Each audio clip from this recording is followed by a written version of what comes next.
Welcome to the Health and Purpose Podcast. I am your host here, Avery Jenkins, and I'm here with my dear friend and collaborator, Dr. Bryce Healy.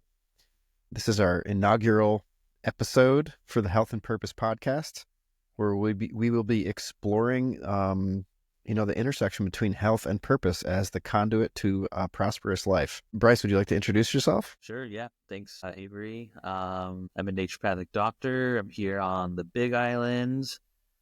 Been in practice now 9 years, just kind of living a nice Hawaii homestead lifestyle. Currently, I'm doing addiction-based medicine at a rehab center. Prior to all that, I was doing, a range of different things as well as private office work. And I just feel like I've reached that point where I've seen and put into practice a lot of things and have dialed in my art of medicine. And I think now it's like to bring that out to the public and let this be part of a new paradigm shift, the education, the tools for people to develop themselves and progress towards a better life. So yeah, the health and purpose is the direction we want to help inspire people.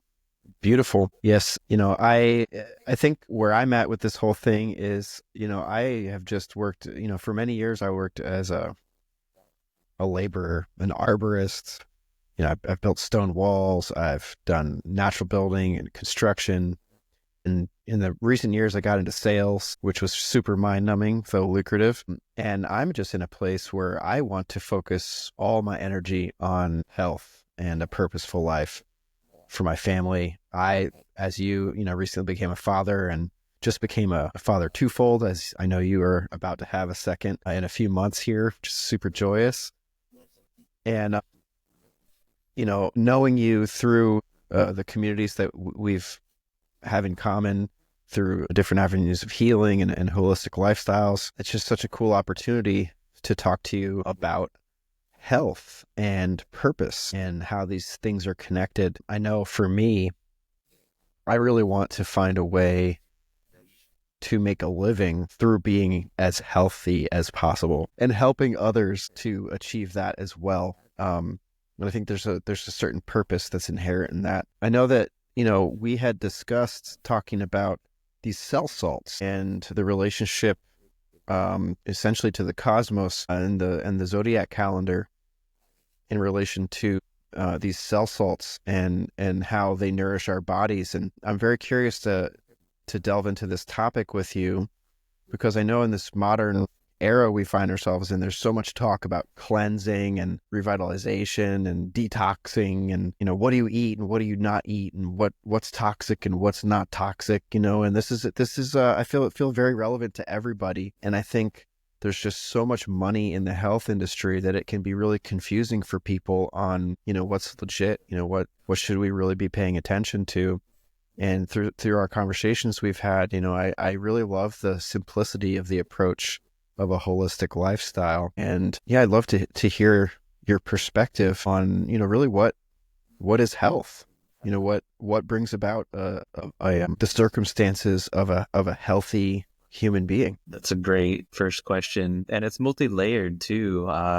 It's not something that I think we can apply broad strokes to. Obviously, there's like concepts and practices that are going to be largely applicable. I think to put it really simply, though, not to detract on like all the nuances of what health can be defined on an individual level, I think we can really kind of take it to a simple standpoint of an optimal level of function in our body, a balanced state of our thoughts and our emotions. And when those elements of our mind and our body are in harmony, I think then we can really experience health. I think above all, it is an experiential state to feel healthy.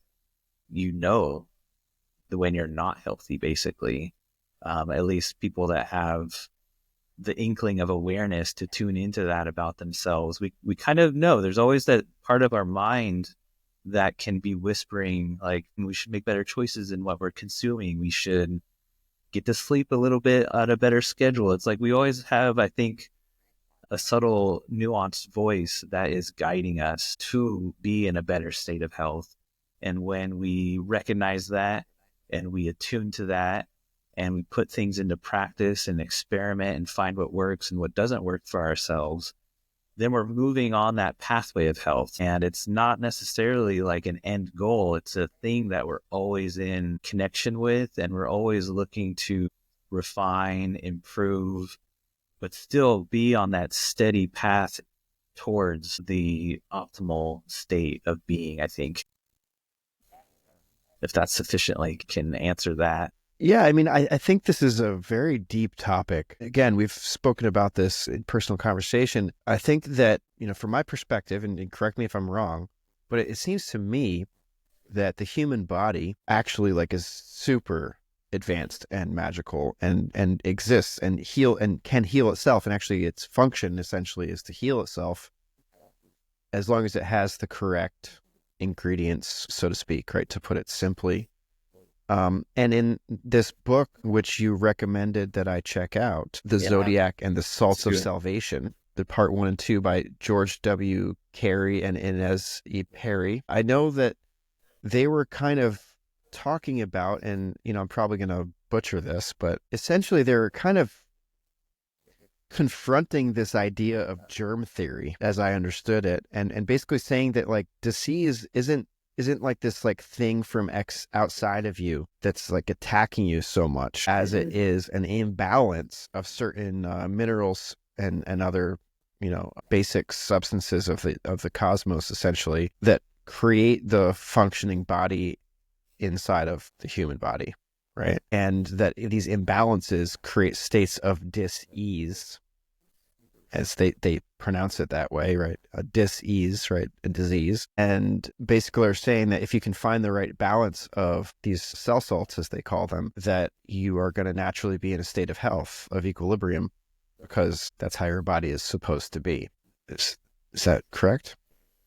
Yeah, that's very much the essence of it. And there's other roots alongside it. It's really the perspective of vitalism, of how vitality is generating that health of the body, the health of the mind. And as proposed by the Zodiac and the cell salts of salvation, it's we need to find our mineral key. Basically, we all have this unique signature, this unique key that when we figure that out and start to imbue our body with these cell salt minerals, it's going to bring that equilibrium back into the tissues, and then the tissues will be in a thriving state. They'll be able to perform in their optimal functions, and therefore there is less susceptibility to a disease state. And so that whole notion of the disease, and you mentioned with the germ theory, it really battles that theory that the germs are there in a way that we're not. The modern allopathic approach to the germs is that it's something outside in, or we've been basically led astray to think that we are, at the whims of nature. But it's really Does this mean, this isn't suggesting, though, that viruses or bacteria don't exist, right? It's just basically saying that in order for them to have an adverse effect on one's health, you would have to be out of balance. Exactly. Yeah. So the deeper states of it is about the susceptibility of the individual to certain disease expressions. And this is a hugely new paradigm, not really new, actually, just as a paradigm that's been suppressed, that we express disease states. And it's that expression of the body in its vitality to do that we need to recognize that, so that we can work with it in a harmonious way rather than trying to wage war against it. And this is really the division of allopathy, what is labeled as the modern medical approach, and homeopathy, which is the natural vitalistic approach to health, seeing that certain disease states that we express are it's just that expression, and it's a mistunement, it's the untunement of the body because of likely deficiencies of minerals. It could be the excess as well as the accumulation of toxins that are damaging the body, disorganizing the body. And so the body, to try to reorganize itself, is going to manifest and express a particular disease state. And we can take all that information, as a homeopathic vitalistic physician, we take that information, we figure out for that individual where and how are you imbalanced, and how can we bring that balance back to restore that and remove root causes that have caused that imbalance too. That's it. That just resonates so deeply with me. I feel like it just makes sense. And another thing I thought that was very interesting in the book was that they were really making a connection between our emotional body and our physical body. And they were pointing out that, like, in the book, they pointed out that in certain deficiencies in relation to these different salts, or I would say minerals, right? Would that be a easier, more modern way to say it? That's a more modern way. Definitely, that's a whole avenue of philosophical discussion that has its origins in alchemy and the three principles of salt, sulfur, and mercury. Right. Um, that is something we should definitely eventually talk about. But yeah, Definitely. salt I mean, is it this. does seem like a time, like it does seem like some of the language that was being shared was kind of from another time. That was kind of like the essence that I got. But it also, it didn't make it seem any less relevant. It just seemed like there was a bit of a different approach as far as the understanding of the philosophies, as you mentioned, and just so I don't forget what I was saying before, there was a real emphasis in the book on certain emotional states of distress or anger or confusion or this type of dysregulation of the emotional body. They were correlating an imbalance of, essentially, my understanding of minerals, a mineral imbalance in the body, or even a mineral and a vitamin imbalance with this dysregulated emotional state. And that just seems so interesting to me because I know that so many of us have experienced periods of dysregulation of emotion. Personally, I've gone through moments where I've been really depressed in my life. I've gone through moments where I've just had anger towards things that's decapacitating in my ability to really function properly, at least for short periods of time. Emotions can be so powerful in us. And in my spiritual practice, I've just been really taught to feel the emotion, but really to try not to respond so much to it, or react, I should say, to it, and come up with a thoughtful response instead. And then in certain moments, I've done fasts and these different, more extreme approaches to different conditions I've been facing at different times in my life. And I've really noticed, especially with the fasting and then the reintroduction of food, that there are very specific acute emotional states at different points within the fast, as well as different points within the revitalization process as you're reintroducing food into your routine. And the most acute experiences I had were very emotional, even in my dreams. I mean, I remember when the biggest thing for me, I believe, was just quitting sugar. And I remember having night sweats for the first week because I was fasting and I didn't know what I was doing. No one told me to do it or gave me a strategy. I literally just decided one day I'm going to stop eating for a little while, I think that's what I need to do. And I think I read something. I'm a very stubborn kind of guy. Um, hey, bud, this is my son Taz here. Right on. Hey, And I remember having dreams of these strange beings coming to me in my dream, trying to serve me cakes and cookies and pizza and hamburgers and french fries, like as I was detoxing all this crap. I grew up in America eating candy and sweet tarts and nerds and fast food and everything, and it was so intense to go through this fasting period for me. It was so difficult, and it wasn't about hunger. It was really like some gnarly stuff leaving my system. And the quality of my dreams. I mean, really, the emotional state that I was experiencing during the day, this roller coaster of anxiety and fear and concern that had some kind of illness and all this different stuff. And then these really vivid dreams. And then, in the process of the fast, as time went on, I remember these almost like clairvoyant dreams where I was having conversations with people I hadn't seen in a long time. And then within a day or two, I'd see the person, I'd have the same conversation that I had in my dream with them. And the dreams went from chaotic and kind of scary and really weird to much more peaceful and balanced. And even, I remember even like flying in some of the dreams, which just for me, you could read into that, but it went from being like basically a very unclean temple to feeling the experience of a very clean temple with like a lot of clarity.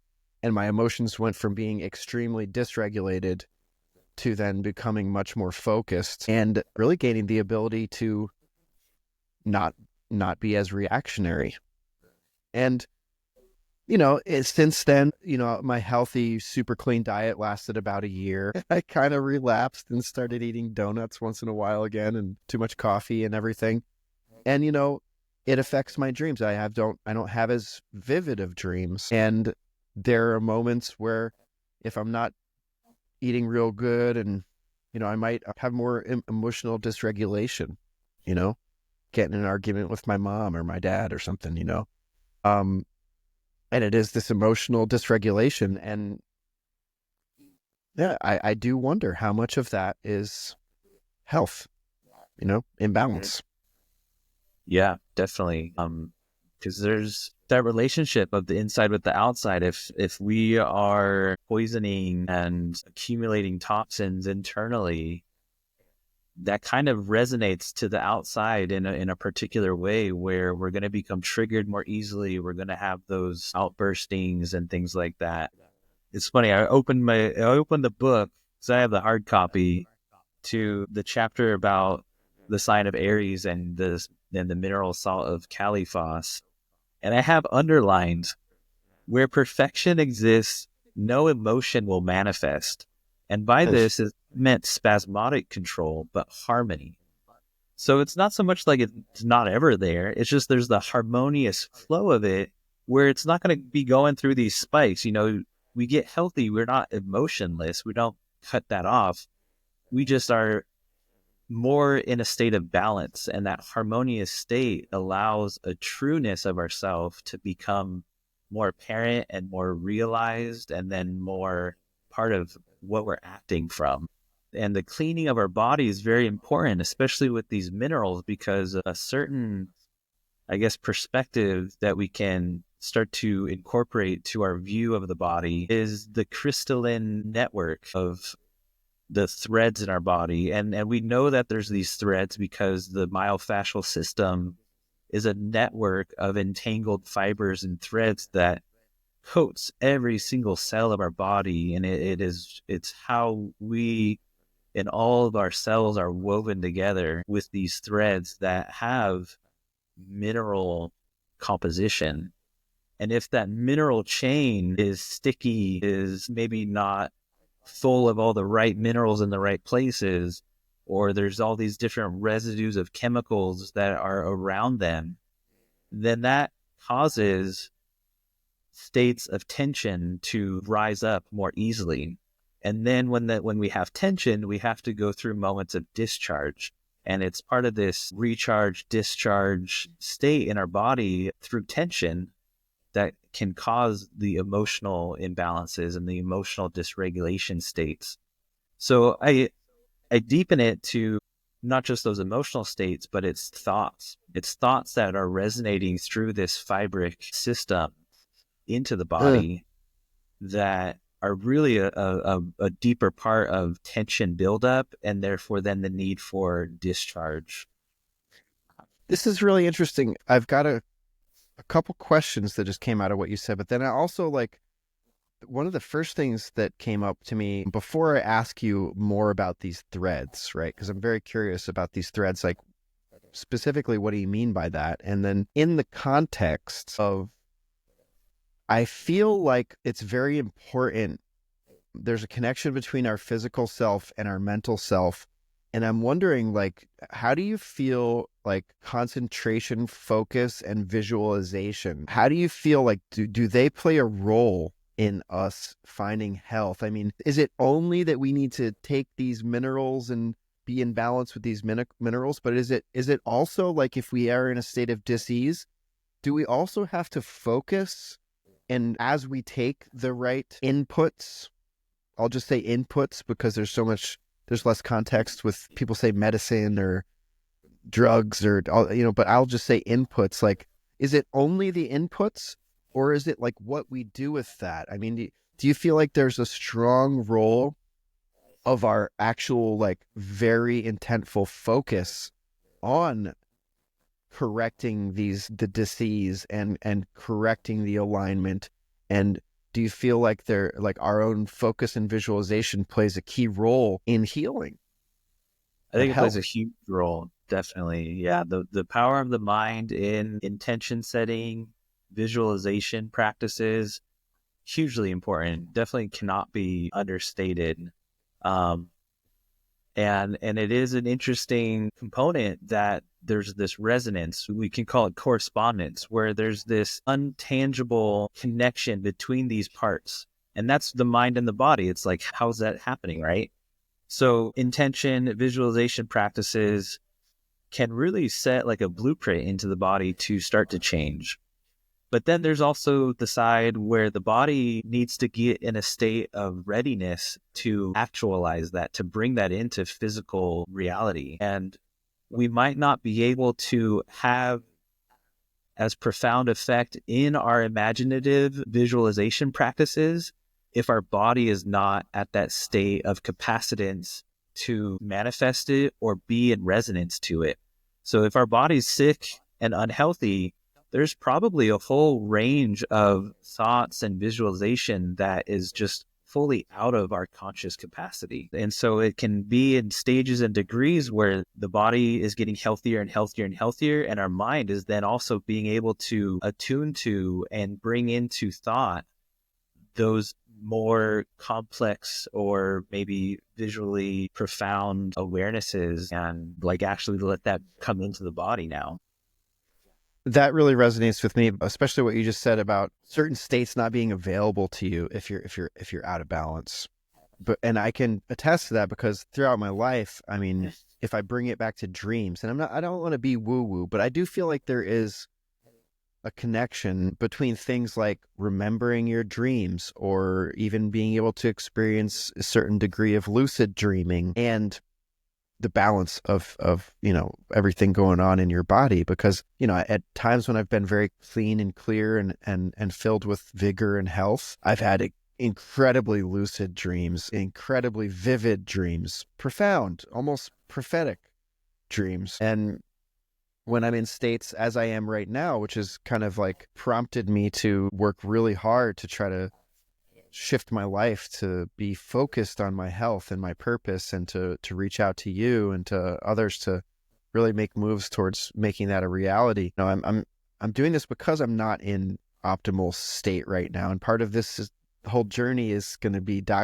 keeping myself accountable and documenting my own shift from not feeling as good as I can in my life and out my life to optimizing. And right now, I did have a really beautiful dream last night, but it's been a while. I mean, for most of my life, I've remembered my dreams and I've been very vivid and magical, and I've been able to be very lucid in my dreams in the past. And I haven't had as much of that recently, and it actually makes me sad, like there's a sadness that this thing is almost like that feeling you have when you're first love, the connection and you're almost lost in this feeling of euphoria, when you're young and in love, and then there's a bitterness that comes as you get older, like feeling like that's inaccessible or you missed an opportunity or something like that. That's not really true. And that it really is like we're talking about. It's like an accumulation of junk that prevents us from feeling these like really beautiful, profound, clear emotions sometimes. And I think that's actually part of my motivation really is to get back to feeling, not being quite so numb emotionally, but being balanced, not dysregulated, but being able to feel. I feel like a lot of us, especially in our culture, like we numb ourselves, Mm-hmm. you know, Yep. because of frustrations in life and overwhelm and everything. And I think that yes, I'm aware enough to know that there are states of awareness that I feel like I can't access right now. And that's part of my personal drive to get cleaner and healthier. Beautiful. Good. And Yeah. that's also like a beautiful thing to recognize that there is something going on in our reality, in our life experience, that is a deeper guiding force, right? If it were solely up to us to be in an optimal state of health, to therefore attract these thoughts and these aspects of consciousness, we would be not getting there.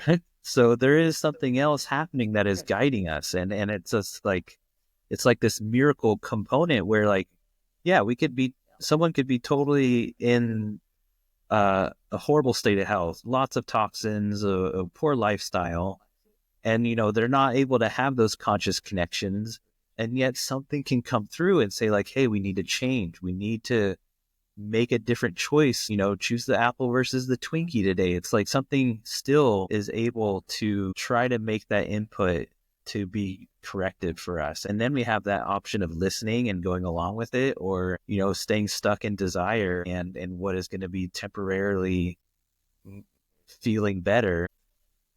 Right. So it gives us that choice. So I think that there's this interesting component where a lot of it is in our hands, and then some of it's not. Some of it's just part of this mystery and magic of life and the universe, and how we can harmonize with that to just propel ourselves forward in a better way.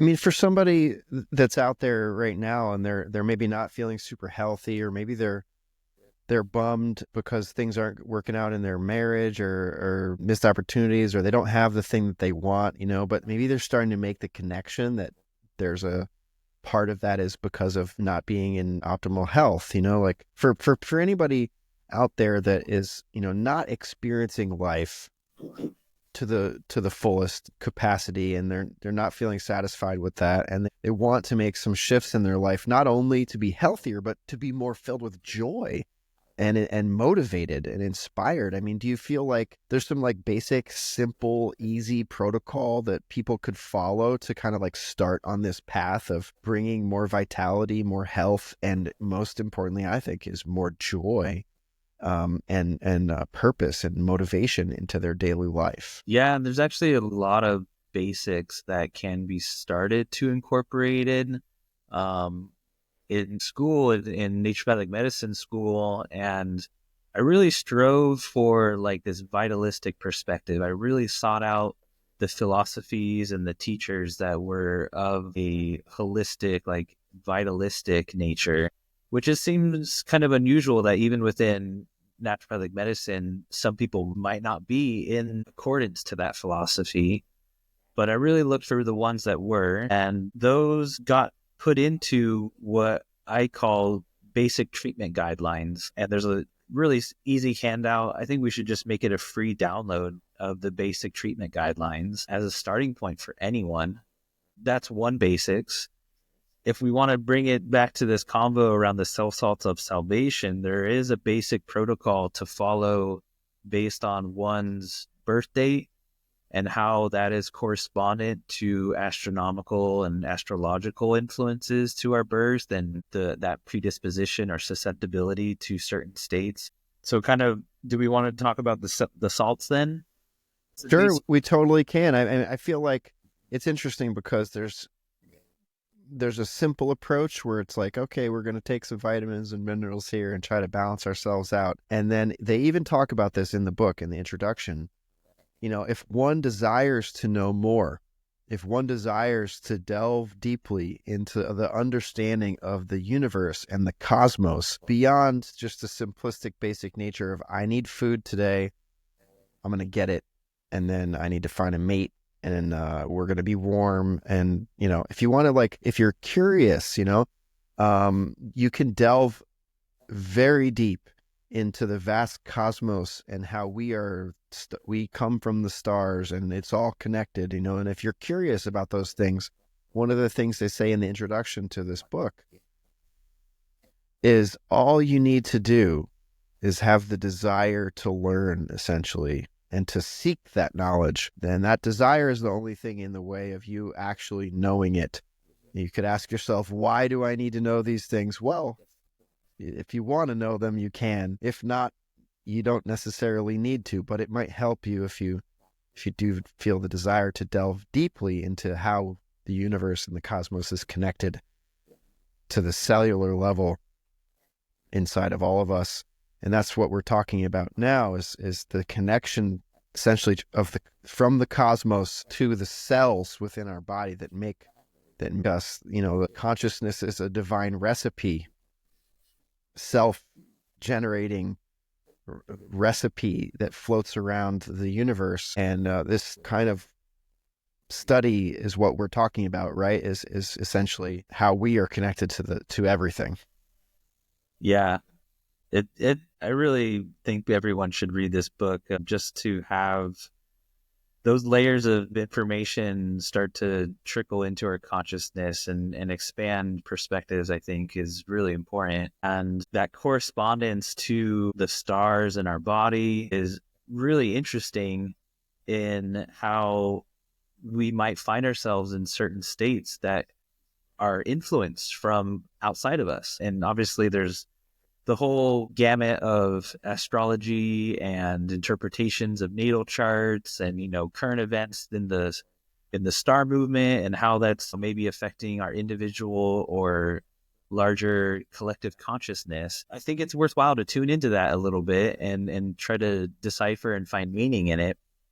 When we take that into the level of how our body's functioning on a mineral salt level, then we have some tools that we can start to work with and experiment with. And that's kind of the joy of these mineral salts, is that they're non-toxic. They're either going to be building the body, or the body recognizes that it doesn't need it. And it just kind of doesn't incorporate it. And that's like another discussion around that I made a note of, like chemical dosing versus physiologic dosing. When we are taking these homeopathic mineral cell salts, they're at a very low dilution. So we know toxicity is never an issue with these. They're either going to be incorporated into the body because it recognizes that it kind of needs that for an action, or it doesn't and it's passed on, which is very different from chemical dosing, where there is a large amount of that substance that the body has to react to. Like it's been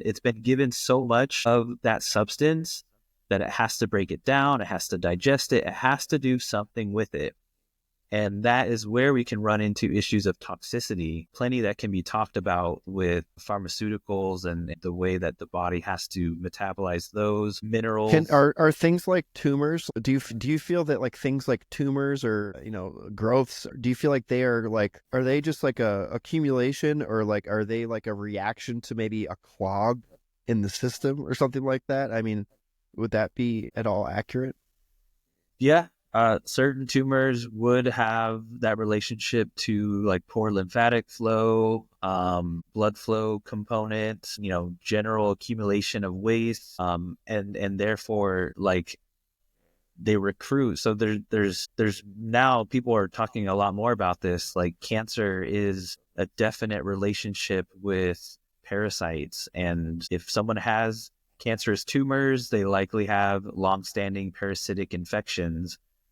But it's more than that. Like, why are the parasites there? There's likely heavy that are poisoning the body. There's likely, a whole range of the endocrine disrupting chemicals or the neurotoxic solvents that are present in their body. So there's all these layers that are part of the body seeking out options and resources. So the tumor is the body's way of trying to resource. It's not the danger of the disease. It's just an expression of what the body's trying to do to get that balance back. So it's recruiting, it's calling in microbes, it's calling in parasites to try to deal with some of these other root causes like the heavy metals or the environmental pollutants. Interesting.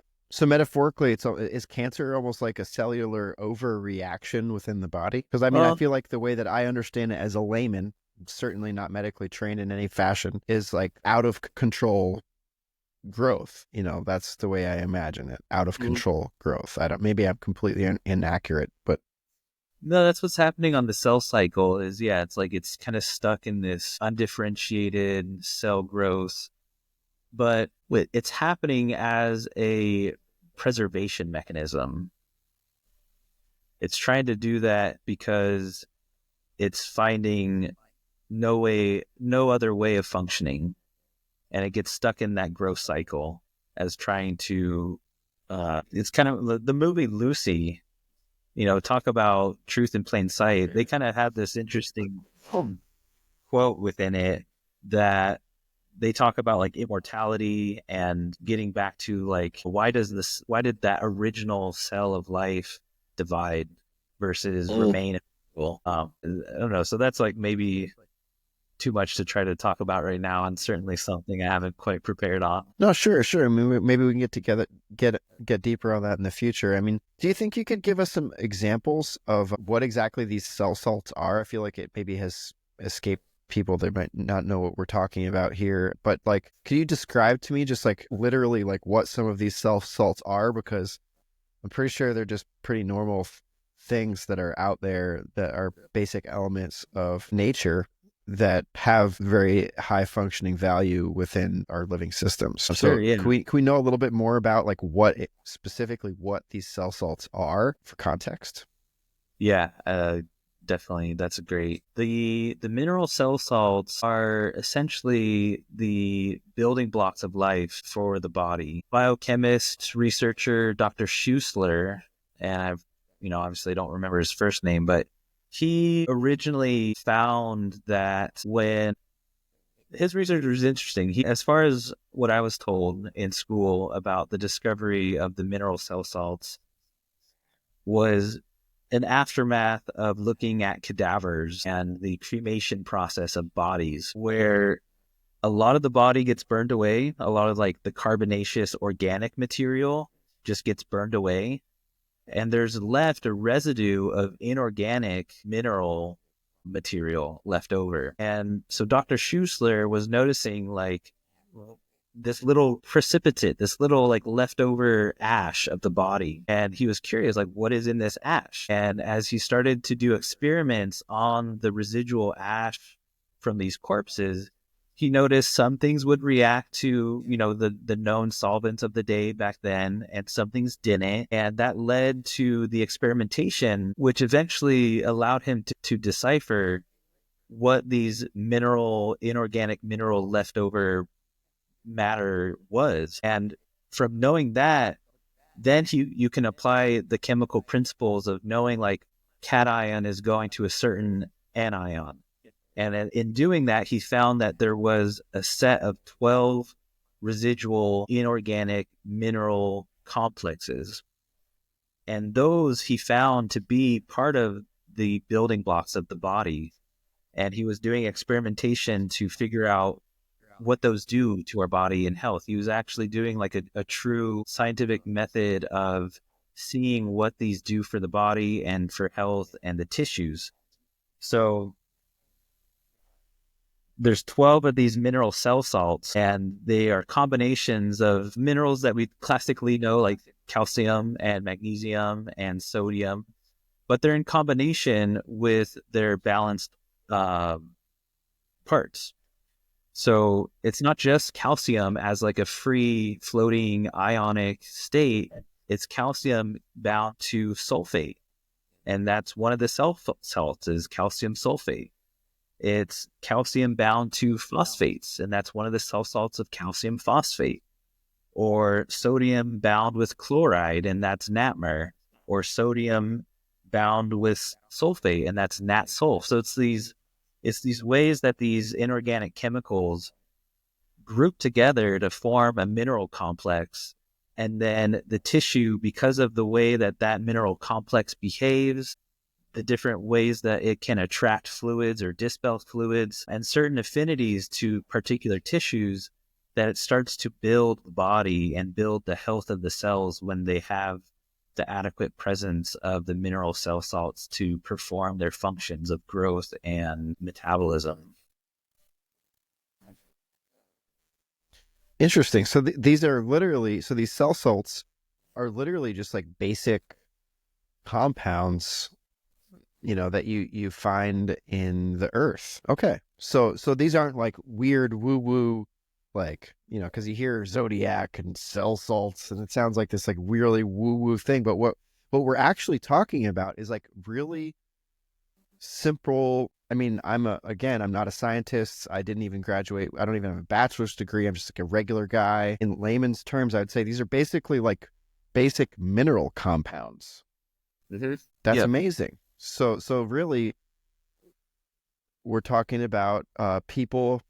A lot of health is reliant on, and a lot of disease or disease is the result of a imbalance in minerals.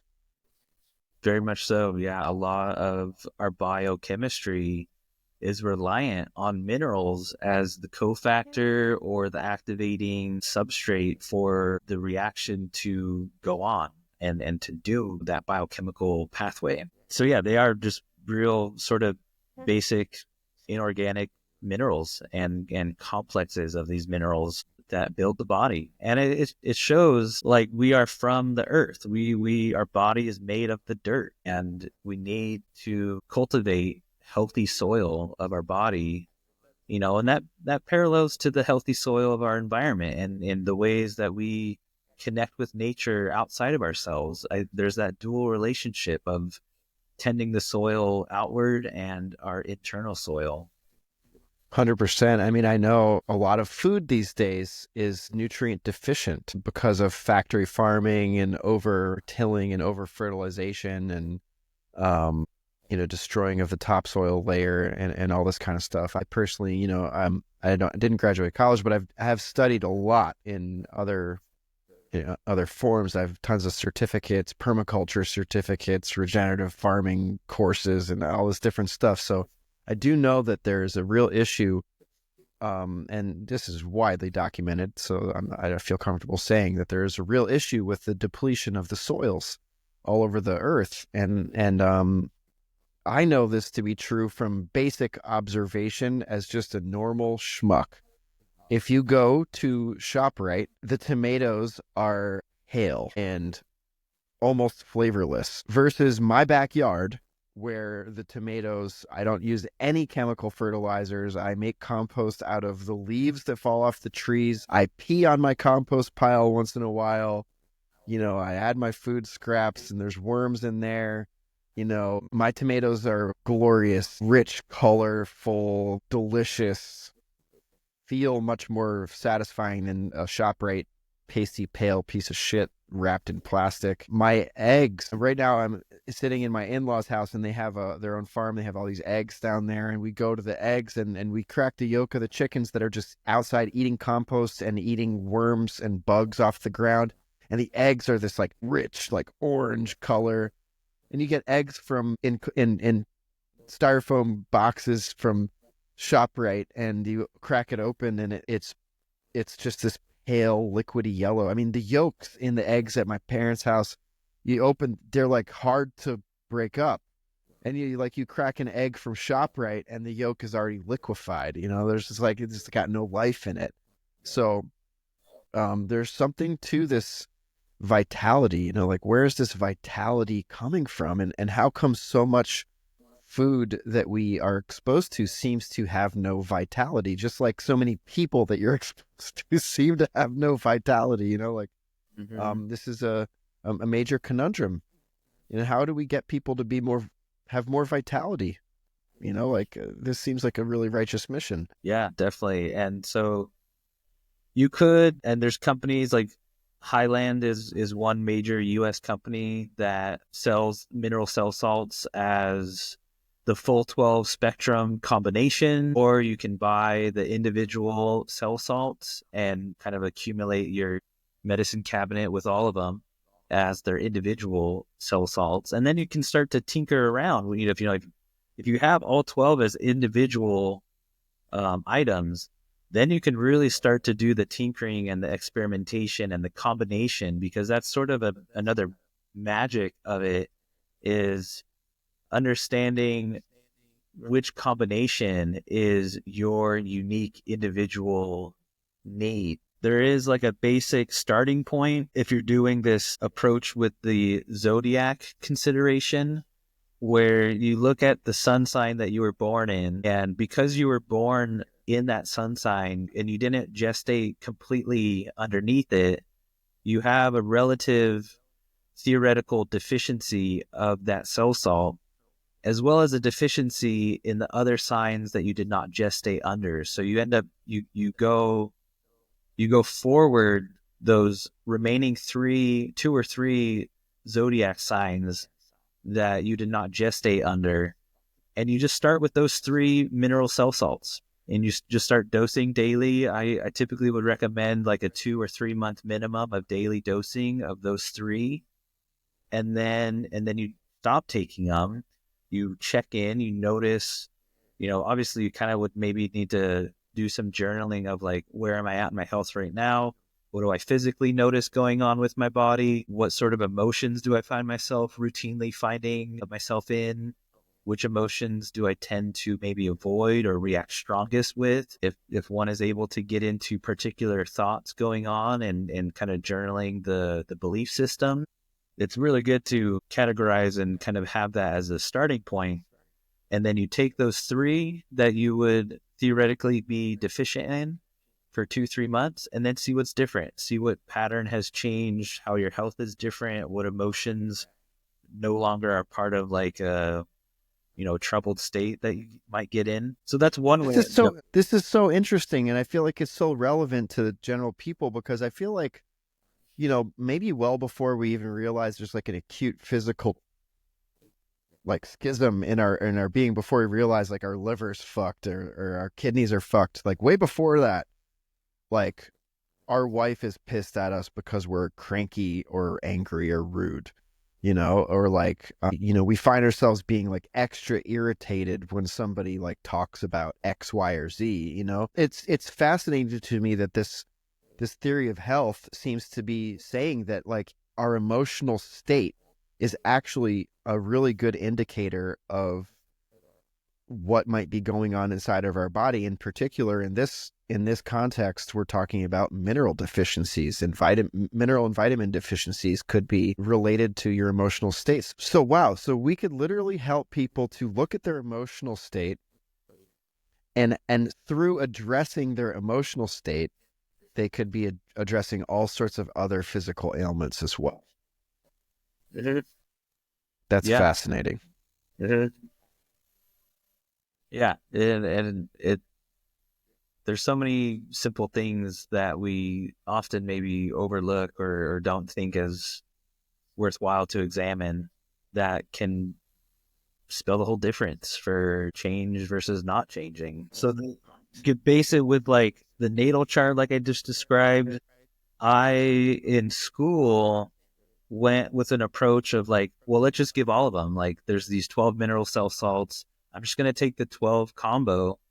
And I took that 12 cell salt combo for, I want to say like easily 6 months. Like I was like on it, taking them. And I wouldn't say there was like a profound difference at the time of taking them.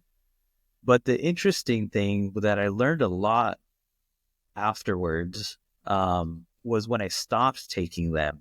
So I was kind of taking them, and if we assume that there was like an accumulation and an incorporation of these minerals into my cells and my body, like kind of, stepwise accumulating that by taking all 12 at once. But then I stopped taking them and I got acutely ill. And later I learned, in the vitalistic philosophies, we call it a healing crisis. It's this outbreak of symptoms that are acute in nature, but can be really intense. So like huge fever, the back of my neck was sore, mucus draining like crazy, hot and cold, like definitely all of the classic like flu sickness symptoms I had. And it felt like it was the most intense sickness I'd ever had to date, but I just kind of let it unwind. I didn't do any suppression with medications. I didn't even turn to herbs or anything like that. That's part of the naturopathic repertory. I just really let my body go through it. If I did anything, I did hydrotherapy, as far as like sitting in a hot shower for like 20-30 minutes at a time, and then going and laying down on my bed and letting my body just, full on sweat and get it all out. And it lasted, maybe about a week.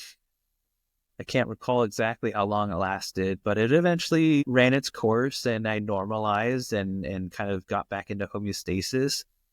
And since then, I've just like, I knew I was different after that. Like my body healed in such profound ways that I think I'm still probably realizing the beauty of that healing crisis and just how mentally it connected me with a sense of trust in my body and the innate healing power that is imbued in all bodies.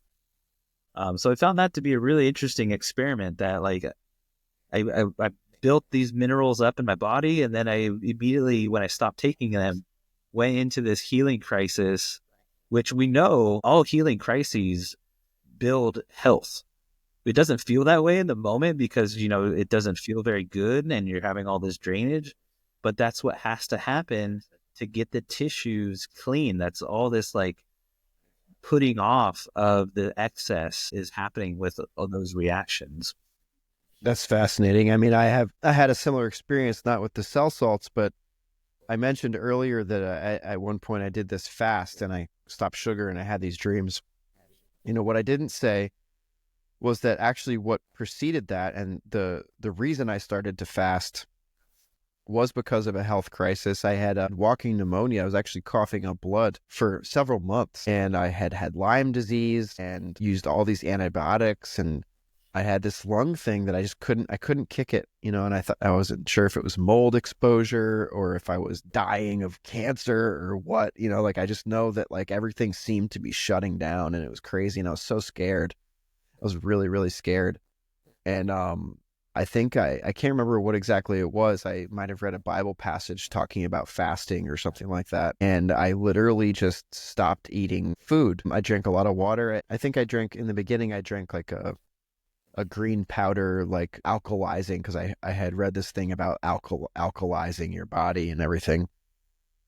And it was so intense. And I went through this crazy sugar detox that was like really it it was so hard. I mean, I have never used opioids or like heavy drugs, but I have read and seen movies about people going through withdrawal on that level. And honestly, like what I felt really seemed similar to what I've seen other people go through with heavy drugs. I think was mainly with sugar and toxins. Because when I was young, I mean, I didn't know anything, and I was just literally eating tons of candy. I was so addicted to sugar and the food dyes and all the stuff that's in those candies and stuff like that, and the cookies and the blah, blah, blah, ice cream. You know, I would eat a whole box of Oreos and a half-gallon of ice cream sometimes in a single sitting watching TV, you know, because I was like sad and depressed, you know, and lonely. And doing this fast was it super intense. But like I said, I really cleaned myself out. And it was similar to what you described. Whereas I went from literally having a lung infection, coughing up blood, for 6 to 9 months. It was a long time. I was like really concerned for my health on every level. I did this fast. I literally had no more than a sniffle for like 2 years, you know. And it wasn't until I kind of relapsed and, you know, I never went back to like what I used to be. You know, I used to have a really major problem with sugar. Yeah, I'll put a couple spoons of maple syrup in my coffee, and I'll eat organic ice cream once in a while, and I won't shy away from having a cookie or a piece of cake or something like that. But I'm not like binging sugar like I did when I was younger. I'm not going out and eating crap like I used to, you know. And it definitely changed me.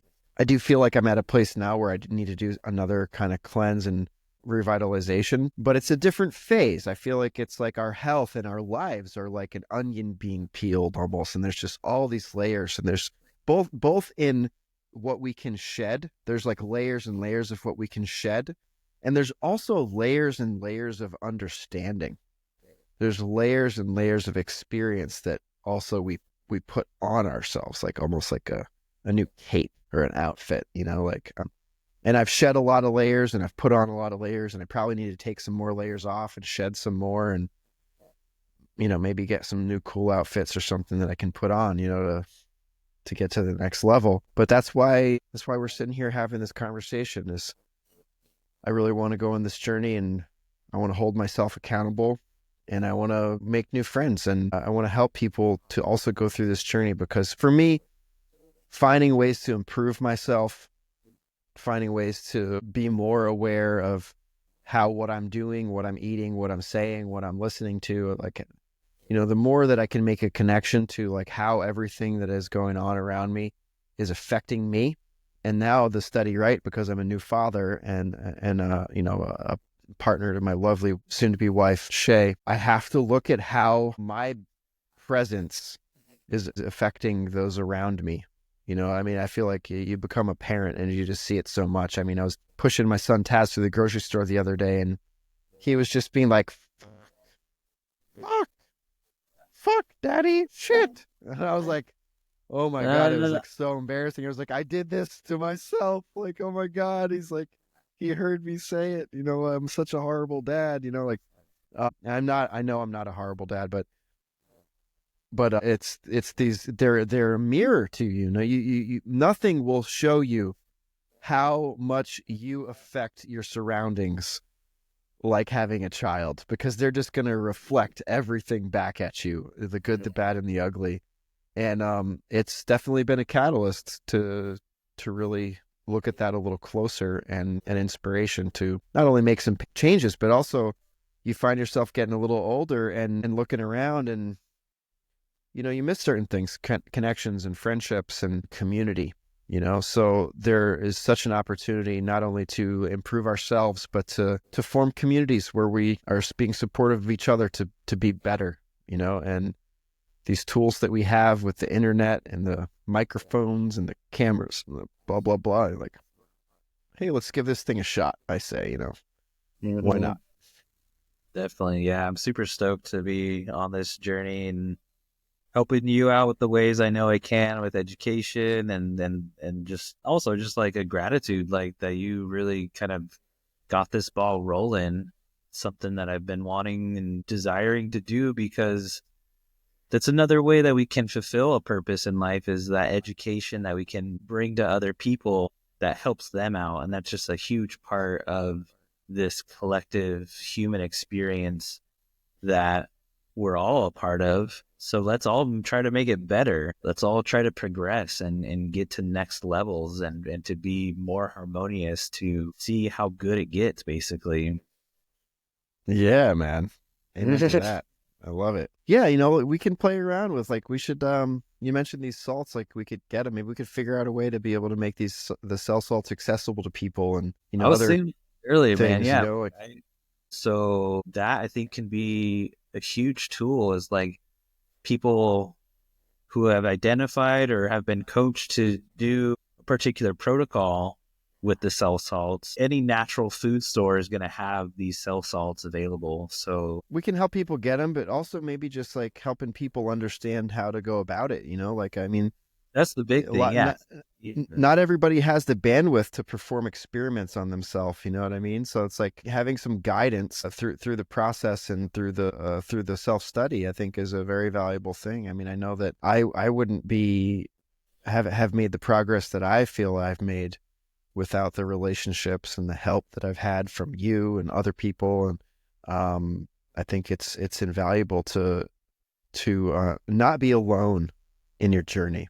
I mean, in a certain sense, we're always going to be alone ourselves, but to have people to talk about these things, sometimes too in our lives, we look around us and we're like hesitant maybe to talk about certain things with the people around us because we think they might judge us or whatever. And the proof is in the pudding. So, I mean, if we can help people that maybe don't have people to talk about this stuff right now, and they start to improve their lives. I mean, the cool thing about good things is, man, people notice. You lose weight, people are like, dang, bro, like, you lost weight, how'd you do that? You get happy, you learn a new skill, people notice it. So you don't really even need to preach about any of this stuff, you just kind of need to show it. Like right now, like, I'm not feeling the best, I'm like looking a little whatever, I'm not looking that bad, but for me, what I know, the health I know I can be in, I'm not feeling it, you know what I mean? And I'm hoping to document some of my own journey, optimizing my health and my joy and everything. And that's part of the inspiration to do this, is to show what's possible and help other people to be on that journey as well, so that we can all get there together Yeah. on this journey of life. Yeah, definitely. That's the beauty. That's the goal for sure. And like, navigating the turbulence when things don't feel like they are going the right way, it's like, well, it's not necessarily a huge setback. Like, let's try to understand you are going through and decipher that rather than jump to the conclusion that this is all hogwash and not worthwhile. It's like, you might be going through a particular thing for a reason.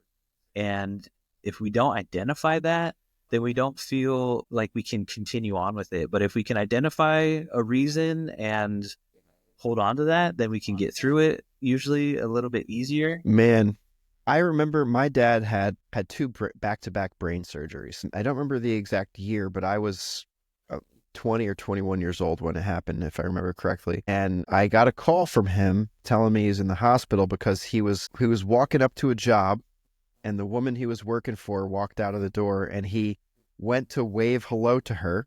And his last memory was he was trying to wave to her, but his arm wouldn't lift up. And then his next memory was he was on the ground, and apparently he had just a massive seizure. And when he came to, there was ambulance guys there or whatever. And then I ended up going home. I was in California at the time. I went home to be supportive of him. And I went with him to the doctor after he had a brain scan for the diagnosis. And the doctor was so cold. And I know that other people have similar experiences. He just looked at him. He said, if you don't get a brain surgery within the next month, you're going to die. Just like that. And my dad broke down in tears. He was a mess. I mean, at 21, he had his arm, I had to practically carry him back to his Jeep to drive home that day. And I said, Pa, fuck that guy. We got to get a second opinion, because I was so angry just at the way that he delivered the news to him. It was so insensitive. And, but here you are, you're in a hospital with all this technology around you, and these guys in these coats with their tie, and they look so professional, and it's so intimidating. You just are supposed to like bend to their authority. Well, we ended up getting a second opinion from another doctor who, through a friend, a guy that my dad had worked for, because my dad's in carpentry and renovated lofts for actors, in New York City and stuff. And luckily we had some friends that connected. At the time he didn't have health insurance. So they connected him with somebody to help him get health insurance. And then they got a second opinion from like the foremost brain surgeon in the whole country, just because my dad was lucky enough to have a friend that could introduce him because they went to college together or something like that. Total blind luck. Otherwise we would have been screwed, just like everybody else, right? And we went and got the second opinion at Mass General. He was at Mass General at the time. I think he's now in LA or something like that. But the guy his demeanor was completely different. The second opinion, it was like, hey, look, yes, you have a brain tumor. It's touching this nerve here, and that's why you had this, you couldn't lift your arm, and you had this seizure because it grew just to the point where it like hit that nerve, and you were going to experience something, that's the way it manifested, And he says, look, we're going to have to do a surgery here, but the best thing that you can do is remain calm and collected about this thing. We're going to be able to do this surgery. We want to do it soon, but it's like, you're not going to die next week. You don't have to worry about dying next week. Like he just calmed my dad down. And what a difference that made.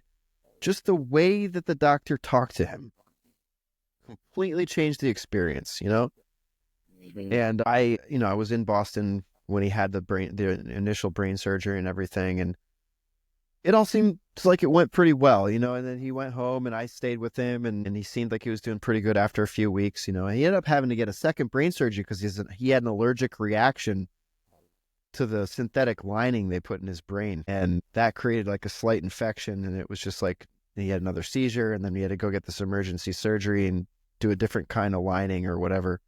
And then I went back and had to give him intravenous antibiotics every day for like 9 months, taking care of him. Wow.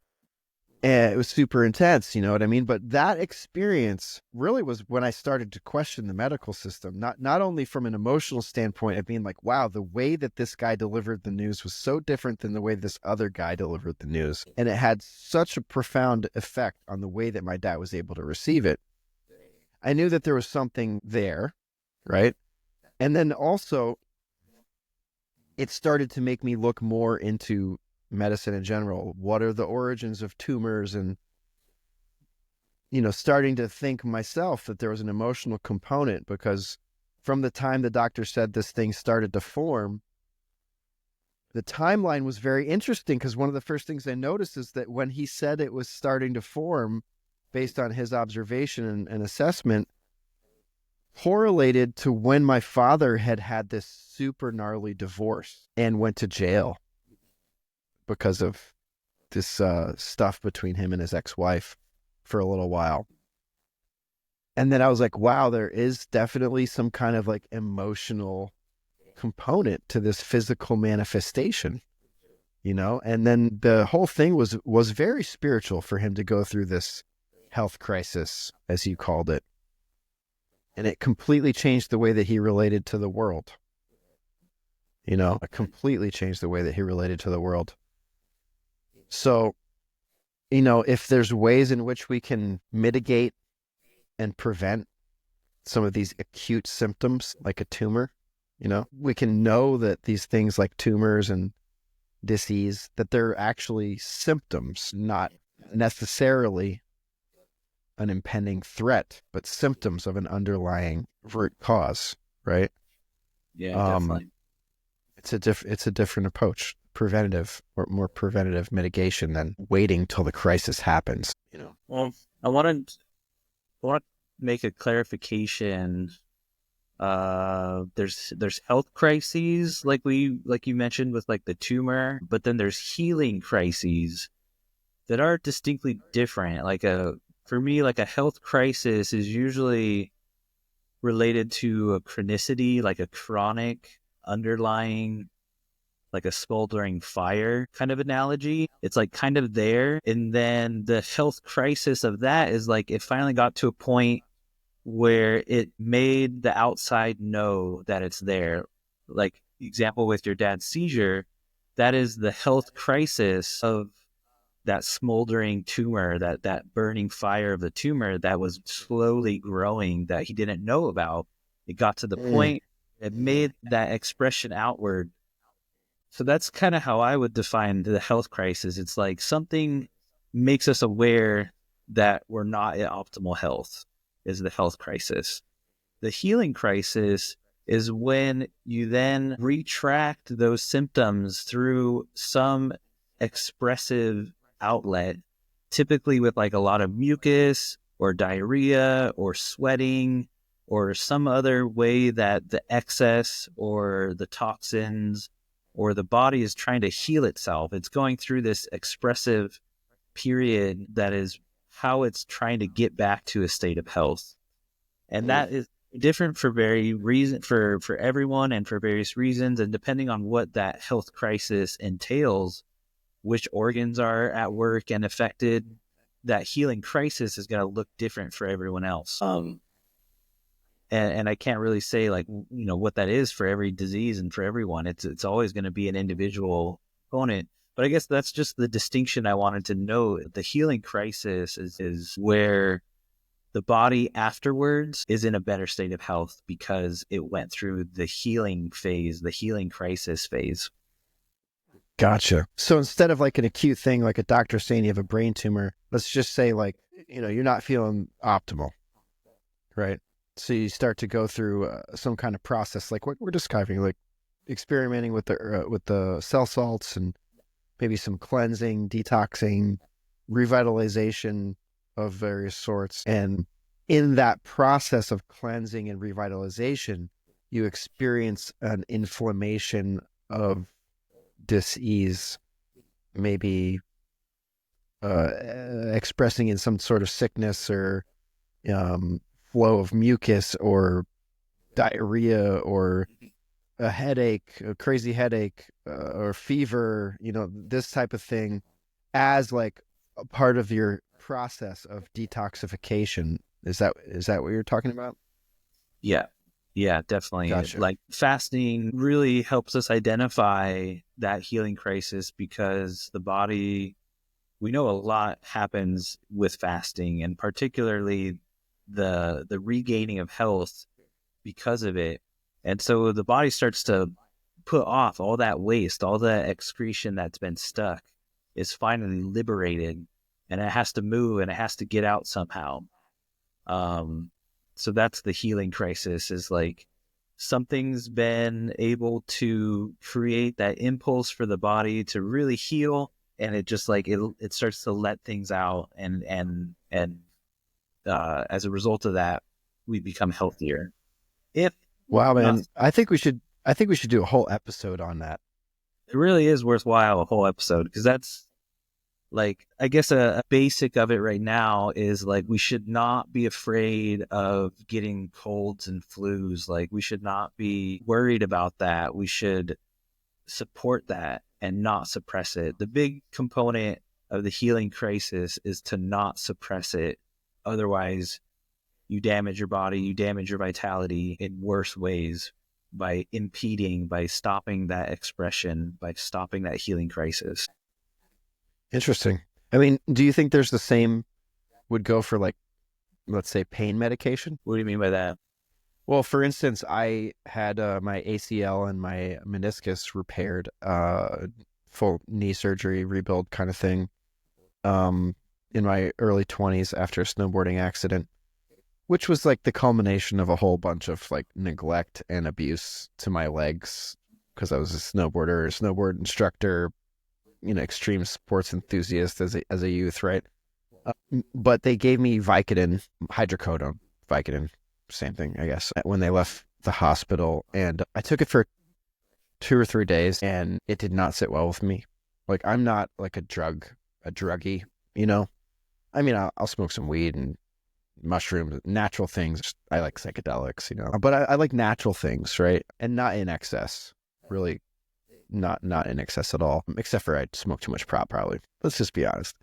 But no, the Vicodin, when they gave me the Vicodin, I took it for a couple days, and the first pill I took or whatever, I got loopy, and it was like kind of fun almost, But then I started to I remember the first night I went home, it was like the second day I was on it, and I remember I was watching TV. I remember watching some kind of the X Games or something like that, And I remember everybody went to bed, and we started out in the living room at my grandmother's house, and everyone went to bed, and I was watching the TV, my leg up, all swollen, The Vicodin kind of make it easier, but the pain was still there, It was like, wasn't life-threatening or anything. And then I remember turning the TV off, and it was horrifying because I felt like I was in a room of 100 people looking at me, mocking me. I was hearing voices. It was like super intense, like pain meds was like no bueno for me. It was like didn't mix well with my constitution. So I stopped right there, like boom, stopped taking it. And the pain really, it hurt, but it like wasn't that bad, but I almost feel like it was like better and I recovered quicker because I didn't use the drugs. And I've heard too that there's a correlation, like when you get surgery and they put you in anesthesia, like they put you under. I heard there's a correlation that the longer that you're under, the longer the healing process.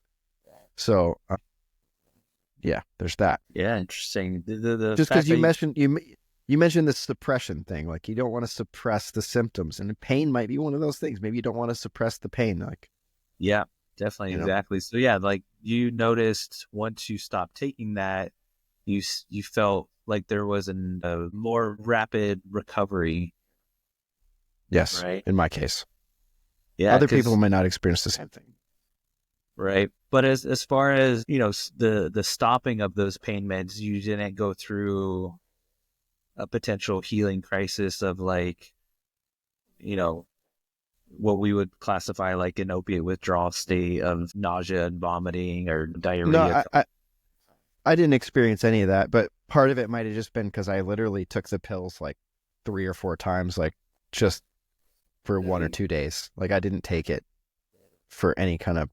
I have other friends that got super hooked on pain meds and stuff like that. Me, I didn't even take them for a week. It was like, I didn't like them. I didn't feel like they made me feel good. I felt like they made me feel weird, yeah.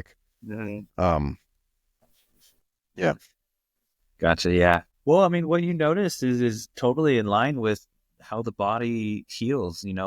Pain is around for many reasons. And obviously like that's a pretty pronounced reason for pain is, a tissue rupture, and it's trying to enact this healing process. And as it's doing that, nerve endings are going to be starting to reconnect all the way that the tissues are reconnecting, and those are sending their nerve impulses into the body to recognize. We will always be aided when we do not suppress that. And luckily now, with more advanced tools to look at like the myofascial system for injury recovery, and we know that there are particular compounds present at the site of injury that are only there for a very short window of time. And if those get blocked, like with an opiate, or very commonly with like an NSAID, the non-steroidal anti-inflammatory drugs, then the purpose of those compounds are to actually really help speed the healing process and help remodel that myofascial network.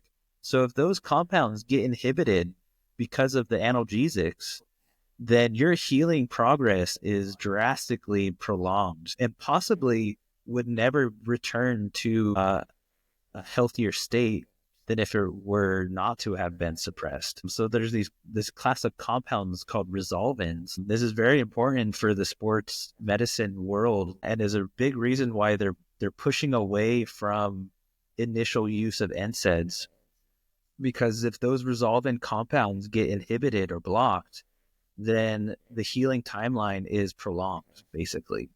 And it forces us, I feel that it forces us into a new relationship with pain. Pain is not something we want to try to not have, basically. We have to use it in a way as information, and we use it in a way to help the healing process.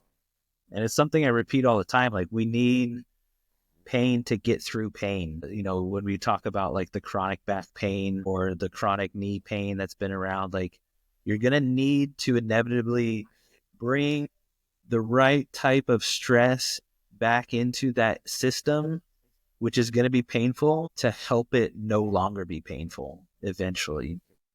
That makes a lot of sense.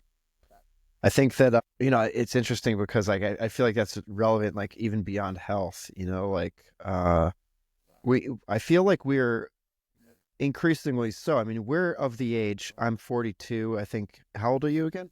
35. 35. Yeah. So we're of this, of a similar generation. I feel like I'm just old enough to remember an analog world without Facebook and Instagram and TikTok and all this stuff. And I was there to witness this transition of like a world from like all the way from like a rotary dial telephone to cell phones, smartphones. And when I was a kid, not to be one of those people that sounds like an old person back in my day, but when I was a kid, we had voice messages that were recorded on actual tapes. I remember when it went digital, because it was like, whoa, it's like there's no tape. That's wild, man. And if you called somebody, you left a message on their voicemail, you would be stoked if they got back to you within 2 days, 3 days, Now, if someone doesn't respond to your text message in 5 minutes, you're like freaking out. You start to like obsessively text paragraphs to them because they didn't respond to you. And like you're imagining what they might be like focused on or not focused on other than what you're trying to communicate to them. Like, I feel like the human species has gotten way less patient, way less reasonable in our expectations of a response to our opinions. And there is a general, I think, fad of like people want comfort more than anything else.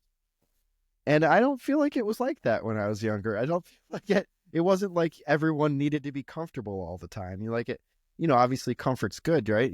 I don't want to be uncomfortable necessarily, but I'm also noticing there's a trend in the business community where they're saying, be comfortable being uncomfortable.